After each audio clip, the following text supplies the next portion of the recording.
Salutare toată lumea, stai că nu începusem filmarea. Salutare toată lumea, eu sunt Visonul Cosmic și astăzi împreună cu Raras Vars facem un nou videoclip de Zi măta talent și gata. Măta Talent. Aici face Măta Talent. Aici. Nu pe casa asta, ai pe casa asta că e mai mare. Da, știu. Te rog foarte mult, Raiș, asta nu este o casă, asta este o pensiune, înțeles? Este pensiunea mea asta, mi-am făcut mare pensiune. Noi prin guță aici, frumos, la pădure, la iarbă verde, cu tot ce trebuie. Ca la român, cum ar veni.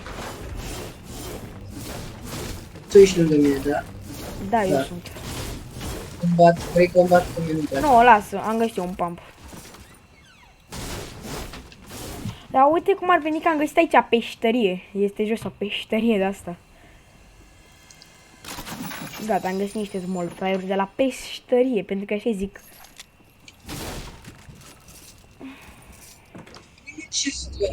Ia uite frate, eu de n-am la ultimate de heal, eu cred că jucăm la heal-off cu ce iteme am eu. Hai să strângem cât putem, poate ajungem în endgame și jucăm la heal-off.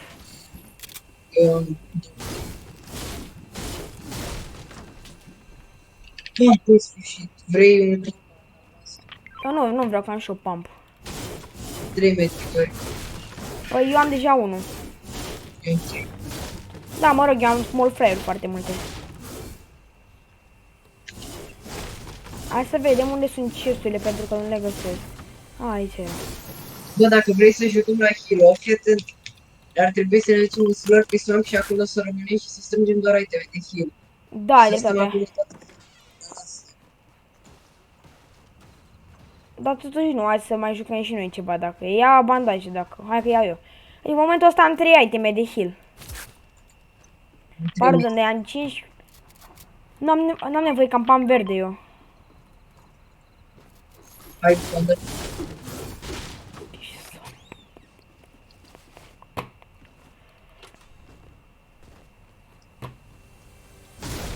Hai cum ar veni la altă pensiune.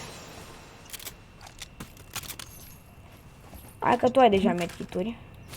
Chiar că am adus niște de-astea, niște shockwave-uri. Că dacă e și ajungem în endgame, sunt bune shockwave-urile, că putem să-i aruncăm pe ea în zonă, să moară în zonă. Vezi că este al meu copacul. Deci certăm pe copăcei. Noi dezvezi și ne facem acum o fără foarte. Bă, dar noi n-am găsit o chestie de shield. Se pare stupid. Bă, nici eu și noi n-am găsit nici măcar are. Pan Pepi, Blan. Uite. De care... A, e al tău. Ce pampa ai lăsat? Un pan verde. A, așa am tot pam verde. A, un are.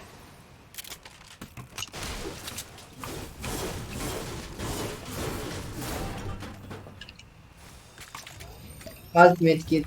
Stachează tu. Eu nu mai am unde, frate, că am deja... Eu am 5 bandaje și small fry-uri, care sunt mai bune pentru că sunt mai rapide. Am albastru aici. Unde? Hai că vin acum. Hai că vin acum, mi-am găsit și n-are. Ce? Verde. Și uite aici verde. Ia-l.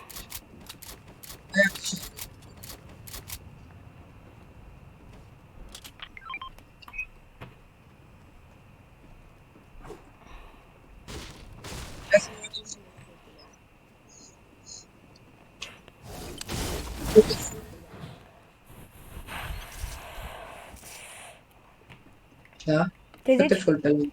Zic să te faci full pe lângă. Da, mă fac, da. Hai eu la... Zic eu la... Da, deci, haide acum să facem. Să încercăm să facem win. Și-am mai tras un clip astăzi. Deci, ăla, like machine gun-ul, mi se pare în același timp o armă, dar în același timp o armă super nasoală. Pentru că e super spammy. La modul ai 100 de gloanțe în încărcătură. Gata, m-am făcut full lemn. Hai să mai găsim și niște pietre pe aici.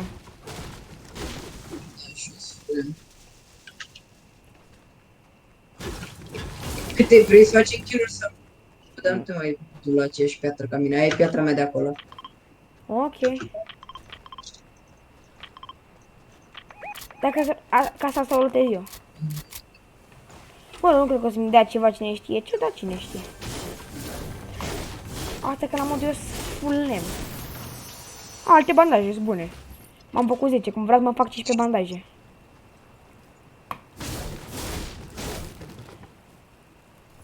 Hai să nu mergem în saltie, nu mergem, că cine știe. 130 piatră de la un Este bloc. 113.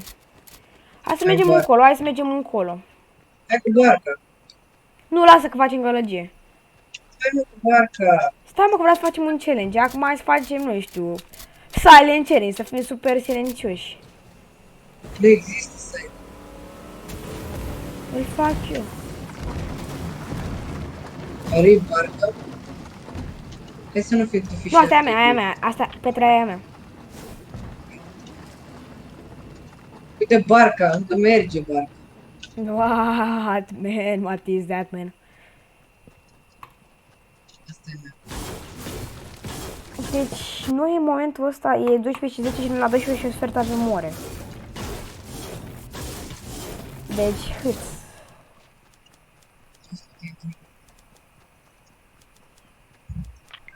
Ce spun? Ok, vezi ce-ți dă. Dacă nu pică, a picat un camp albastru. Hai să vin.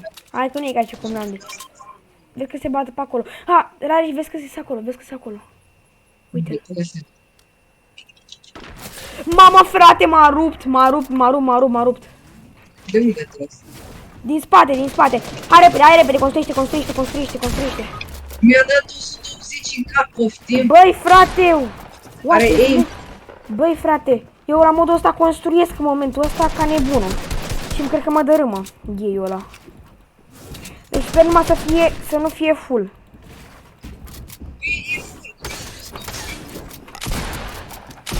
Ce să-i faci, fratelul ăsta? Nu vezi că are aimbot. Dar cam ăsta a fost clipul, că oricum nu mai avem timp să filmăm și vedeți și voi de ce player dăm. Adică dacă la amândoi ne-a dat în cap sincer, ori are sensibilitatea pe 2, ori nu știu, dar până data viitoare pace să mai zic.